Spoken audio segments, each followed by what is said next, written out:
This is Straight Talk with Atlanta native Greg Fann, the preacher man, and his sidekick Shanan Jones.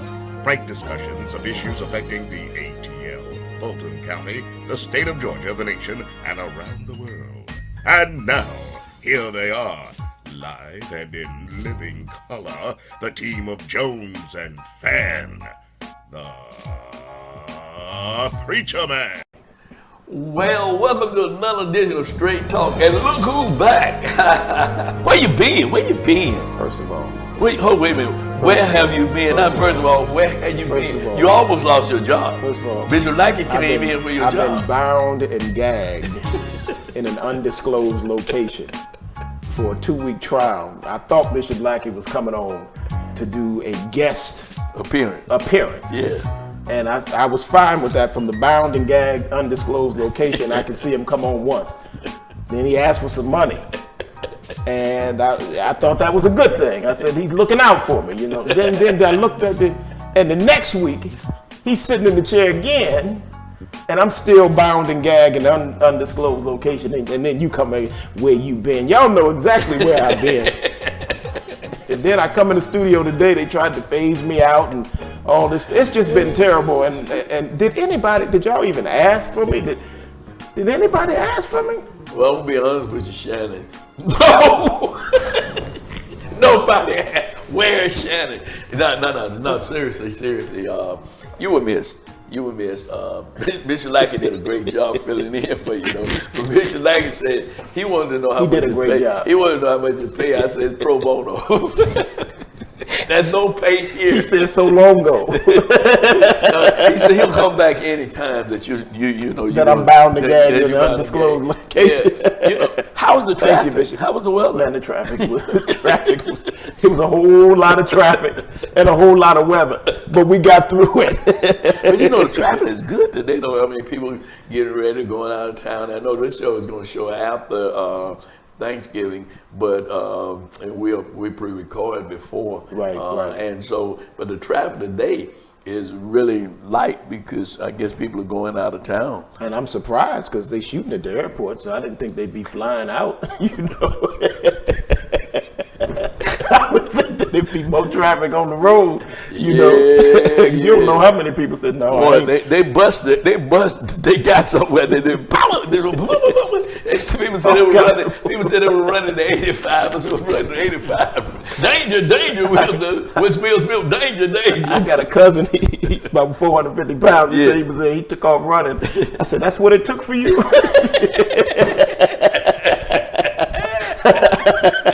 But you were missed, though. You were missed. Well, I'm happy to be back, and Bishop Lackey did a wonderful job, but he just, that's our brother beloved. He is. Absolutely. Yeah, he is. Absolutely. And we appreciate the job he did for us. And he's a good stand-in. He knows how to deal with you. He knows how to deal, period. Not with me. He knows how to deal with you. He knows how to deal, period. See, that's what you got to know. You can't sit in this chair and don't know how to deal with the most reverend. Okay? You got to know how to deal. This is a dealing chair. You got to know when to hold them, know when to fold them. And show them know when to run. Know when to walk them, know when to run. Hey, Shanan, just before we start the program itself and tell people what's coming up, the Clergy with a Candle, the event that was held at Pastor Meach's church last week. Sweet Honey from the Rock. Sweet Honey in the Rock. Bishop Canyon is doing a super job. We got to bring him on too. I want to thank Pastor Meeks for allowing us to come there and with the Clergy with the Candle and connecting with the other clergy in the area. And that's what the Clergy with the Candle is pretty much about. It's bringing clergy together. It's good to see 250 go down in unity to support in the case for Aubrey, right? Ahmaud Aubrey. But the Bible says it is good when brethren come together. But we come together with crisis situation. But I want to just say to the clergy, we're in a crisis situation, period. That's why Clergy with a Candle came together to deal with the crises in our own community, our own neighborhood. Going to Breckenridge is good, But we got those same problems right here in your own community. We sure do. We sure do. And, you know, when I looked at Brunswick and saw all the ministers there and you saw the pictures from it, they went down for serious business. And they prayed and they went there against the defiance of Attorney Go that was saying that I don't want to see no more black pastors down. But I also saw some camaraderie. I saw pastors laughing together and just being together. And that's what we don't do. There's a Hampton Ministers Conference every year that ministers, you know, have been gone to for over 100 years, but that's once a year, you know, and then we have these clergy. But it's important for us to come together. It is. And get rid of our, whatever the divide is, you know what the stuff is that happened. And just come together, man, because we're the wounded healers. You know, we're the ones that have shared stories about it. It ain't easy leading. Trying to hear from God, right? And be true to your call and lead God's people in a spiritual way. That's not an easy job. It wasn't easy for the prophets, for the apostles. It ain't easy for us. When we come together, we can help each other. We lift each other's burdens and we think together and we strategize together. And that's what the enemy don't want. He don't want that. He don't want a bunch of preachers coming together praying, and because we get together after we laugh and whatnot, we get some stuff done. And when God is in the building, yes. Hey, listen, we're gonna get ready now, and to hear from Miss C in her news. Miss C, hi. Hey, Miss C. Hey, Greg. Hey, Shannon. This is Miss C on Straight Talk News. Let me tell you about Atlanta Casa is presenting Hope for the Holidays 2021 at 395 Pryor Street on the 4th floor. That's Saturday, December 4th, beginning at 9 a.m. They want you to come out and give. They say any donation is appreciated. Just give. They have different levels that they're trying to achieve. They have the healer level, $5,000, optimist level, $2,500, protector, $1,000, and encourager, $500. Now you must register and you must be confirmed by the time of the event. And you get confirmed by sending an email to holiday@atlantacasa.org. That's holiday@atlantacasa.org. All right. Commissioner Marvin S. Arrington Jr. is going to hold district dialogues. The topic, 2022 proposed budget. That's going to happen Tuesday, December 7th from 6 to 7 p.m. They'll be streaming live on FGTV on YouTube. You can send your public comments to fulton.communication@fultoncountyga.gov. That's fulton.communication@fultoncountyga.gov. It don't want to come out today. Okay. MOIA, that's Men of Intelligence Association, invites you to their 9th annual clothing drive. They want you to bring your clothes, your canned goods, and toys. That's December the 18th from 12 to 4 at the Backstage Nightclub, 2505 Godby Road in College Park. To get more information or directions, call 678-308-6239. The Balanced Woman Health Summit, Your Health Depends on It, will be held January 29, 2022. Host and visionary is nurse coach Jean Turner. They have a call out for speakers, coaches, and experts to participate. You can register to speak at www.thebalancedwoman.life. That's www.thebalancedwoman.life. The Balanced Woman Health Summit, a health chat with Coach Jean production. All right. Now listen, I'll be happy to announce your noteworthy events. Just send them to me at straighttalknews1362@gmail.com.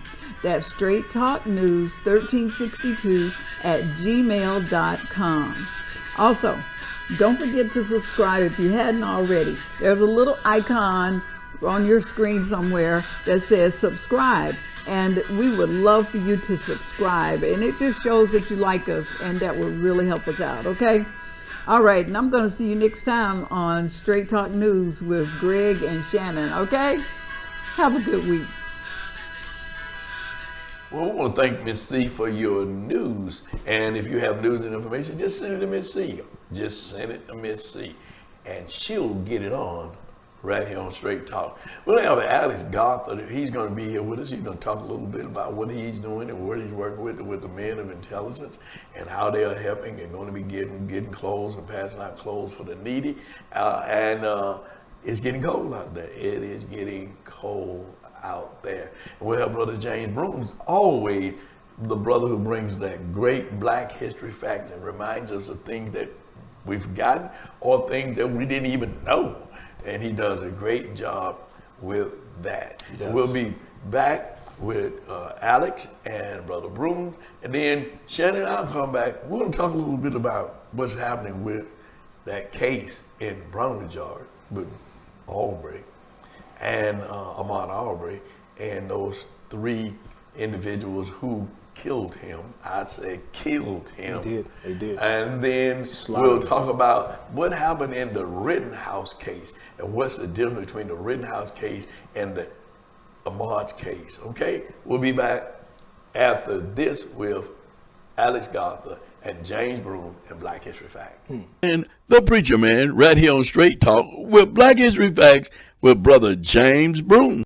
This is one of only 2 known depictions of Anthony Johnson, the first legally recognized African-American slaveholder in this country. In 1621, Anthony Johnson had been snatched by slave traders and ended up working as an indentured servant in Virginia. Now, while indentured servants basically were slaves, that was one important difference. When an indentured servant's contract expired or was bought out, they were free, meaning the forced labor, the beatings, the all-around awfulness had an end in sight, and the owners were legally bound to honor it. Because of this system, Anthony Johnson bought his freedom, set up his own plantation, and became the plantation owner who almost single-handedly introduced slavery, as we know it, to the colony of Virginia when one of his indentured servants' contract expired and Johnson wouldn't let him go. Anthony Johnson took this indentured servant to court and sued for his right to own that servant for life, and won. Suddenly, slavery, not indentured servitude, became de facto legal in Virginia, and within 6 years, a whole new depressing chapter of American history was ushered in. Anthony Johnson, slaveholder. They forget about him, but we won't. It's been Black History Facts with Brother James Broom right here on Straight Talk. Join us each and every Friday from 7 p.m. until 8 p.m. with yours truly, Greg Fann, the Preacher Man, and Shanan E. Jones. And do share these Black History Facts with your family and friend, and do tune in to Straight Talk. Won't you? It ain't nothing but straight talk. Well, ladies and gentlemen, I am here today. And I told you Alex Gothard was going to be on the program today. This is Alex Gothard. And by the way, we're glad to have you, Alex Gothard. Glad to be here, Bishop. Wouldn't rather be nowhere else but right here today on Straight Talk. Today, right now. Let me just talk a little bit about Alex Gothard, who Alex is. Alex is a former city council person, very much involved in the community even before getting elected, and of course he's working with a group of young men called Men of Moya.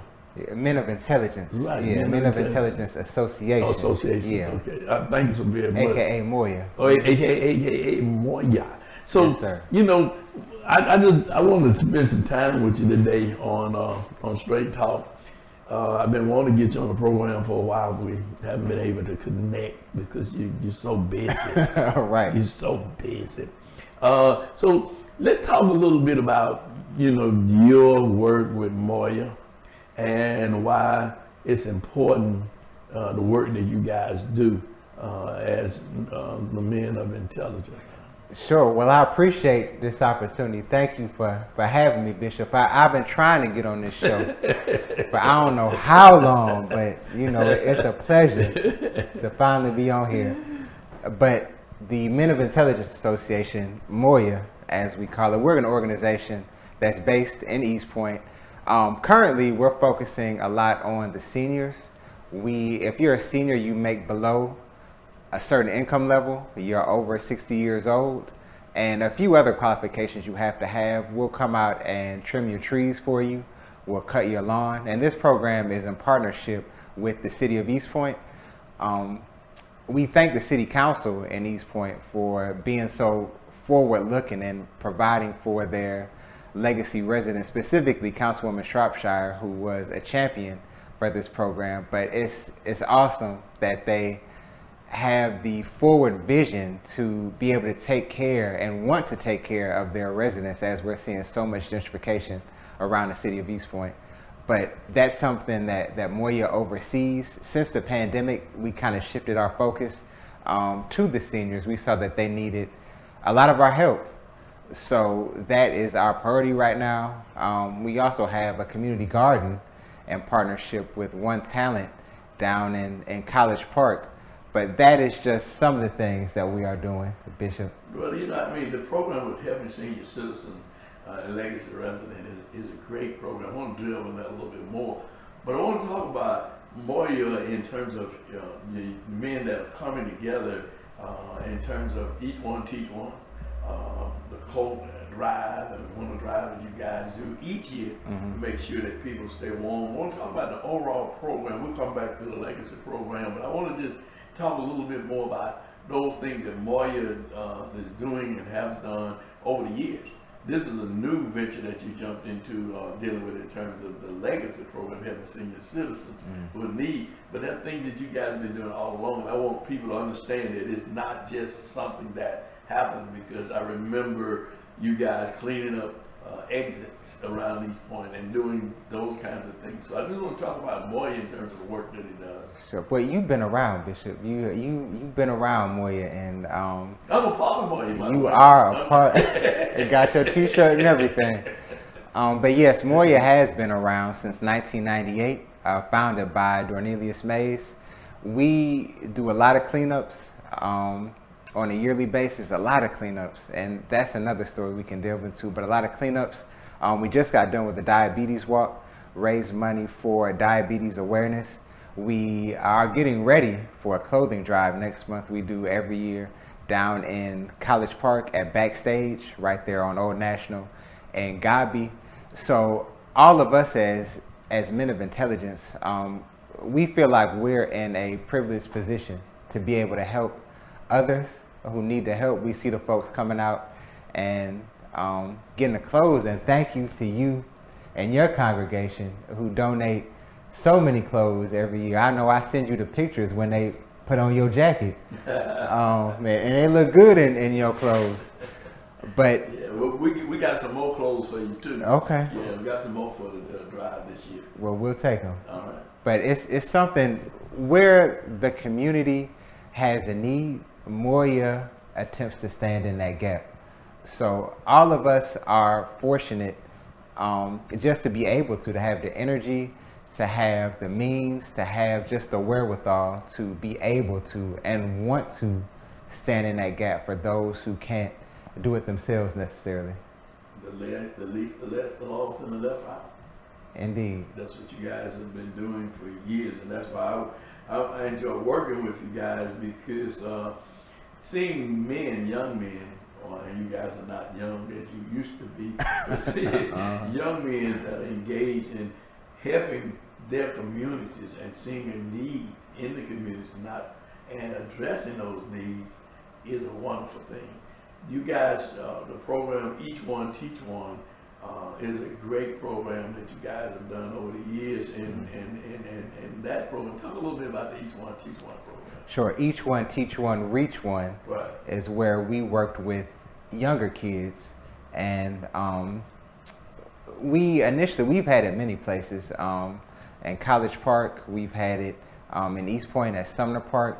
It has been a festival where we give away books, where we give away a lot of other things, and we also tutored kids right here at Liberty International Church. So we try to give back as much as we can to the younger generation as well as the legacy residents. Amongst ourselves, we always say our future as in the youth and our foundation as in the legacy residents. So we are that gap. We're in the middle between the youth and between our legacy residents here in South Fulton County. So there's a lot that we do. We can go on for a while. Yeah, I mean, it's a gamut of stuff that Moya does. It really is. And I'm excited to be a part of it. I'm more on the advisory part, a participant with it, with the group. But I'm excited about seeing these young men coming together, these young professionals coming together. Some are professional, some are not professional, but they come together to work for the greater good of the community. Now I want to go back to the legacy program that you're doing at East Point. Maybe there are other communities that need this kind of work that you guys are doing. And I've seen some pictures and some videos of people who have said they appreciate what you guys have done. I mean, you guys do a stellar job cutting bushes and trees and stuff that people my age, as I'm getting older, can't do. And to keep from getting code violations because people not keeping up their grass or cutting down hedges or whatever. You guys are and cleaning gutters. You guys are doing all that kind of work. Yeah, all of those things for residents. And I'll tell you a story. There is a lady in East Point, Miss Burchett. She actually, she got really emotional just talking about how a few years ago she tried to get up on the ladder and cut the tree herself or cut a limb herself. And she ended up falling off the ladder. She was in the hospital for a long time because she said she couldn't afford it. Cutting trees is expensive. Yes, it is. It's very expensive. She said it's something that she didn't have the means to do at that point, and she tried to do it, get up there and cut it herself. She failed. She seriously injured herself, and she just was so thankful that the city is now giving back to its residents to prevent things like that from happening. So it is a very needed I'm sure she's not the only one who that has happened to, but it's a great program. It's great foresight by the city council in East Point to see as property values are rising and all these people are calling these legacy residents saying, we want to buy your house, we'll give you cash. They're doing everything to try to take away these houses from these legacy residents who may not have the means or the energy to be able to take care of their properties anymore. So not only are these wholesalers calling these legacy residents, but the city may be knocking on their door and saying, hey, you need to cut this lawn. Like if you don't cut it, we gonna fine you. Go ahead. So Moya really comes in there and tries to, I guess, quell that problem and make it easier for folks who can't do it themselves. Okay, so how can people get in touch with you or get in touch with Moya if they want to know more about maybe becoming a part of Moya or maybe wanting to look at the services you guys provide? How can they get in touch with you? Sure. Well, if you live in East Point in terms of the senior program, we're only in East Point at this moment. If you want to be on that list, call the mayor's office. That number is 404-270-7091. And they will place you on the list. It's closed until the fall. We have that many residents, hundreds in a short amount of time. So call the mayor's office and they will place you on that list. In terms of contacting us, you can email us at moyagivesback@gmail.com. We also have a Facebook page that's pretty active. You can just search us Men of Intelligence Association on Facebook. And we'll get right back to you. We love to hear from the people, Bishop. So we're here in the community doing the work of the people, and you are as well. I want to just say, I know Miss C, she announced earlier about your Christmas giveaway. The Christmas clothing thing that you guys do for coats and what have you. Can you just give, again, a number, because there may be other communities that may want to look at doing the same thing in their community in terms of what you are doing in East Point, Sure. what you're doing in East Point. I'm sure there are needs in other cities around the metro area that needs a program like this. How, again, give them a number as to how they can get in touch with you and Moya. I know you gave the email address, and we'll have it on the screen, and we'll have a phone number on the screen, but if you just give it out one more time.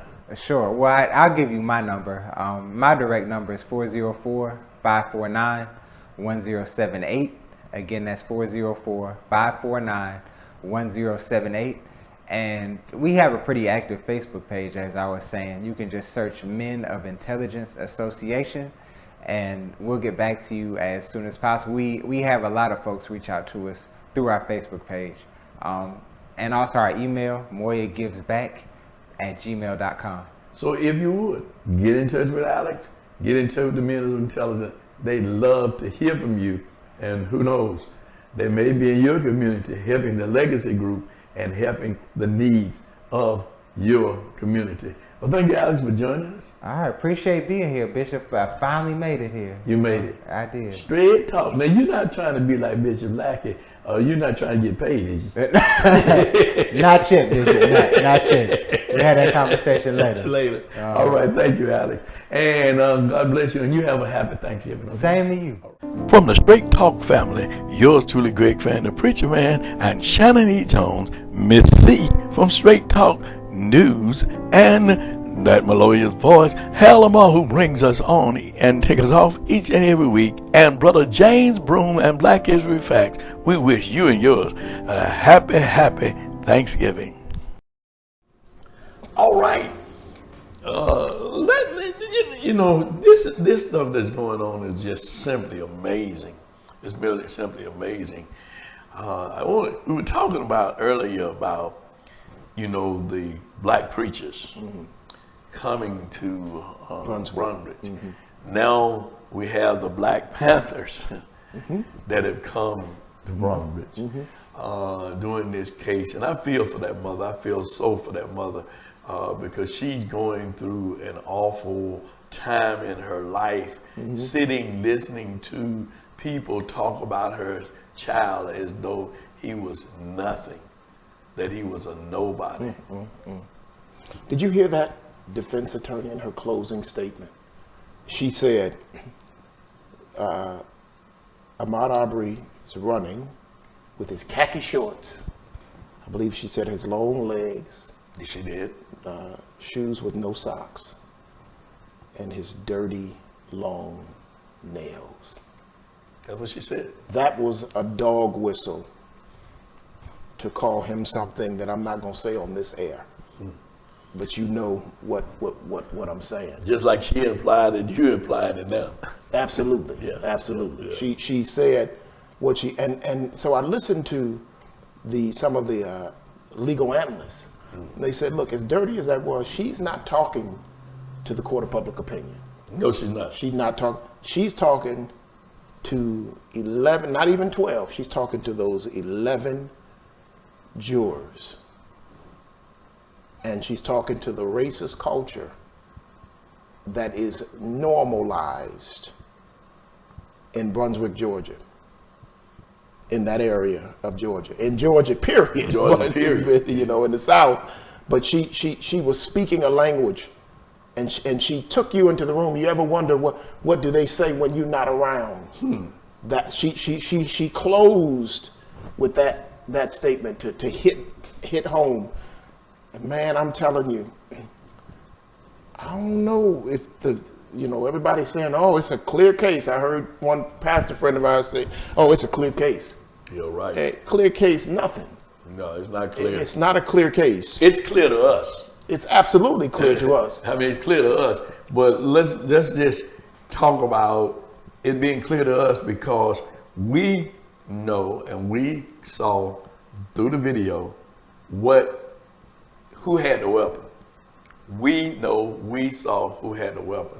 The defense attorneys are saying that they were doing a citizen arrest, They were doing a citizen arrest because of the fact that they had some prior, somebody called and said somebody's going through these houses or what have you because they've had some previous vandalism.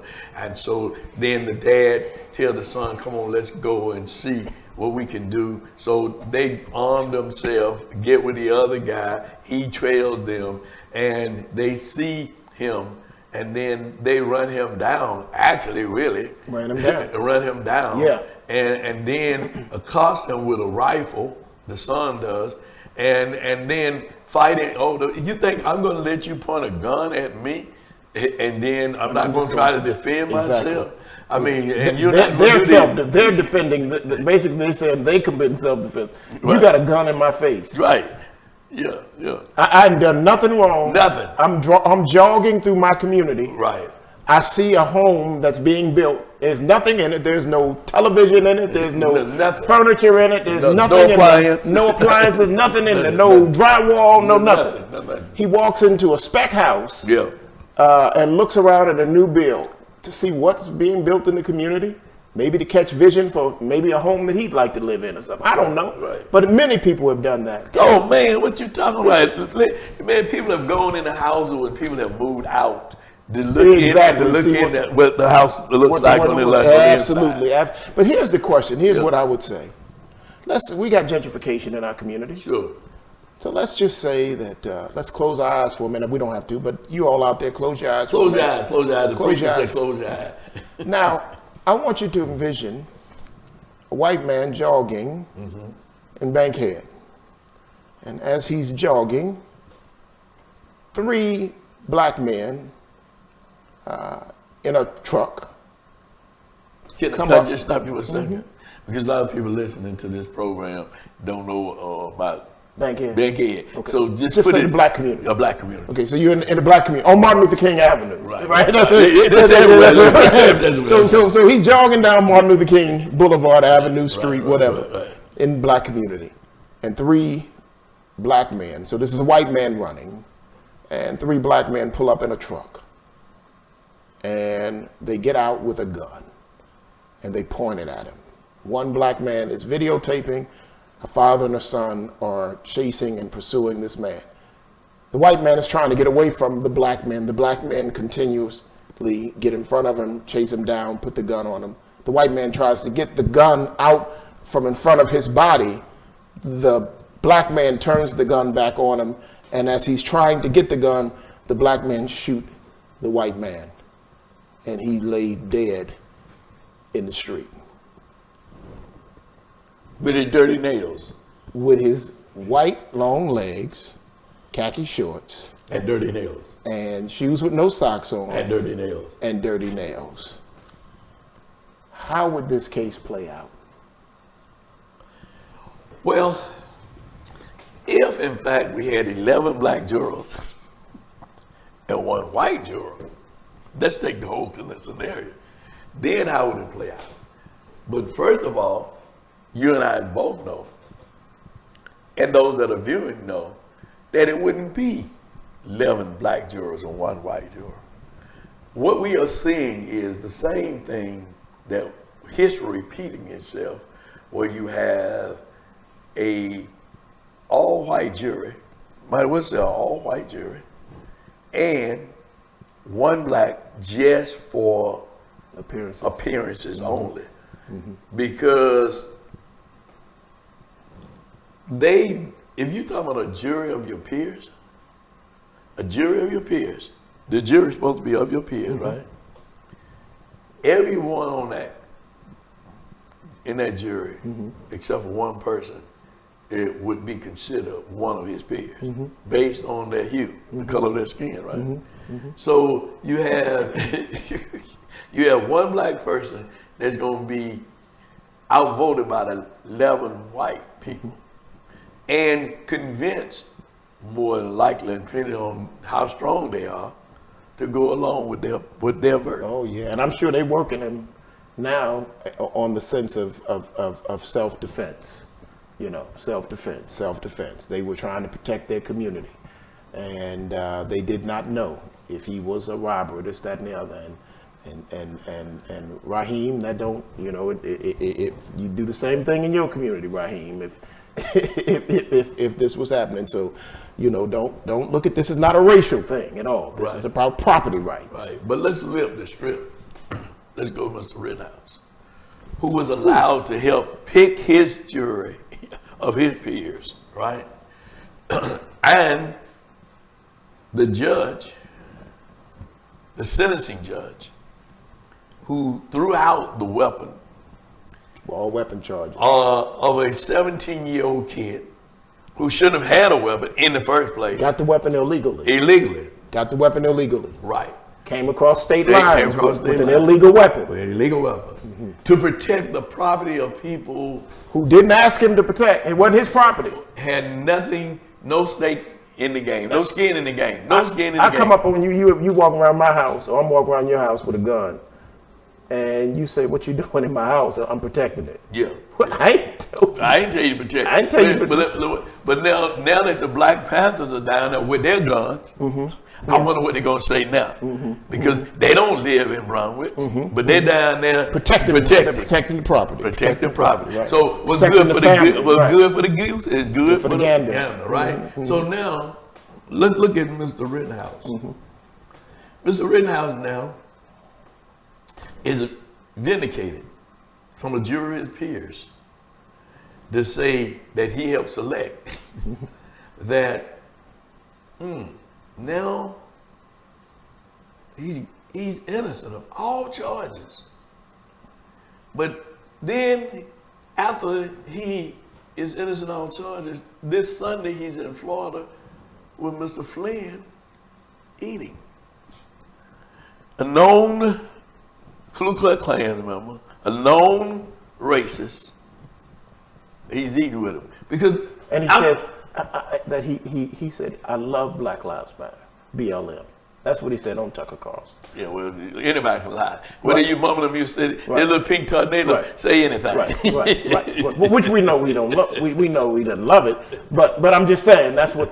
And he get 2 jobs off From Republican, for doing nothing but being a murderer. from two Republicans. 2 Republicans talking about they gonna arm wrestle for him, and then the Georgia Republican, Marjorie Taylor Green. Crazy, Right, Green. said that she, you know, she stood up for him, said that, you know, he's a fine young man, he was protecting himself. I'm like, okay. This is what I think we need. Let me just go back to Aubrey. Okay. I think we need to have a 5K down that street that Aubrey was running on. We need to take 500,000 black people in khaki shorts, shoes with no socks on, and we need to go running through that community. And we need to stop at every spec house we see and go in it and look at it. I mean, we need to go down there. We need to flood that community and go down there. Then, at the next protest rally, since we have the right to bear arms, and I'm a nonviolent person. I'm nonviolent. Don't kick in my door now. I got some stuff in the house, but I'm nonviolent. But let's just see if we can. If our young 17-year-olds and 18-year-olds can put a AR-15, is that what it was? I don't know what the weapon was. I don't even know what that. I don't even know where do you buy something like that at? I mean, You buy it at Walmart. You buy it. Yeah, you probably can buy it from someplace illegally. But let's just say this, Shanan, as we close. I mean, this can we segment. walk down the street with that gun on? And the police give me a high five after I kill 2 people? No, wait a minute, Shanan. Let's kind of bring this thing to a close, because I want to bring this thing to a close by saying this. What has been, it still is. And I want to say this, we're not talking about hate or hatred or preaching hate or hatredism, but it's like when people of other race support our race, because the reason he was there was because a black man had been shot by white officers, and that's why the issue was going on. Jacob Blake. In Wisconsin, and there were people who Who's paralyzed now.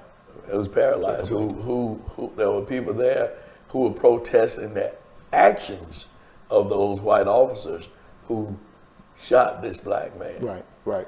So let's get to the root cause. Now we have a black man shot by white officers. White people or Caucasians were there in the protest, supporting the protests about what the officers had done. So now we have a young kid from another state come to help protect the properties. But who do he kill? He killed sympathizers to the cause. He killed sympathizers to the cause of what had happened to this black man. History repeats itself. As Jesse Jackson said, another Emmett Till. I mean, and we see it over and over again. Mrs. Viola Luso, killed for driving the Freedom Riders. Mm-hmm. We see the preacher who was killed in Alabama for helping support voter registration. Yeah. Yeah. We see the same thing. This is what we see repeating itself. Well, see, Kyle Rittenhouse represents white supremacy and white privilege. Right. Viola Luiso and the two white men that he killed, the third person that he injured, they gave up their white privilege to support the civil and human rights of a human being, of African hue, right. of black hue. Right. So they gave up their rights. He is protecting their rights, the rights of white supremacy and white privilege. And so they're going to do everything they can, they being the system, the judge, the justice system. So people say, well, who is the they? The justice system. Mm-hmm. The system of justice in the United States of America is just for us. It protects white privilege and white power and white supremacy. It always has. And when it's meted out in another community, it just doesn't see. The lady with blindness, she takes that blindfold off when it's across the tracks. Right. Okay. So that system was protecting, and that's why they had to dress him up as as Opie Cunningham, and have him sitting there looking so innocent and just crying. But where are the tears for those two that were killed? Exonerated on all, in other words, who you gonna believe? Me or your lying eyes? They exonerated, took every charge off the book, because that's how doggedly they're protecting white privilege and white supremacy. Well, we saw it in the insurrection, and of course now that we see it continuously repeats itself, and the last thing I want to say on this is that the whole notion of someone being able to take a life when you have, and get off, and when you have so many black men and black women incarcerated for selling drugs and given all these years, and you got people, black people, like we saw that just yesterday, where they finally exonerated 3 black men who they had accused years ago of rape, and later found out after they did, 4 of them, after they were dead, all of them, they put up a plat in their building. I mean, 70 years later. 70 years later. Because we're seeing the same thing over and over again. History. Malcolm X is repeating itself. The two that were charged of killing Malcolm X. Right. Exonerated after 50 some odd years. Incidentally, a daughter of Malcolm X, Malika, was found dead in her home on Monday of last week, of this week, Monday of this week. I think that's first I've heard of But that. yeah, but those two, and so they say that now that he was killed by perhaps the NYPD and the FBI and some others. But these men stayed in jail for decades. Based on a lie. See, but and the point that you made is white privilege is always step in when it comes to black versus white